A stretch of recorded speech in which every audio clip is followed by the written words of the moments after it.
ಕೋಲಾರ ನಗರದಲ್ಲಿ ಕಳೆದೊಂದು ವಾರದಿಂದ ದ್ವಿಚಕ್ರ ವಾಹನಗಳ ಕಳ್ಳತನ ಪ್ರಕರಣಗಳು ಹೆಚ್ಚಾಗುತ್ತಿದ್ದು, ಈ ಕುರಿತು ಪೊಲೀಸ್ ಇಲಾಖೆ ಈಗಾಗಲೇ ಹೆಚ್ಚಿನ ಕ್ರಮಕ್ಕೆ ಮುಂದಾಗಿದೆ.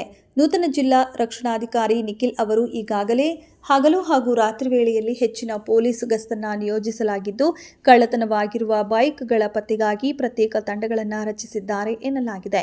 ಮೂಲಗಳ ಪ್ರಕಾರ ಈಗಾಗಲೇ ಒಂದಷ್ಟು ವಾಹನ ಕಳ್ಳರನ್ನು ಸೆರೆ ಹಿಡಿಯಲಾಗಿದ್ದು, ಅವರಿಂದ ಒಂದಷ್ಟು ವಾಹನಗಳನ್ನು ವಶಕ್ಕೆ ಪಡೆದಿದ್ದಾರೆ ಎನ್ನಲಾಗಿದೆ.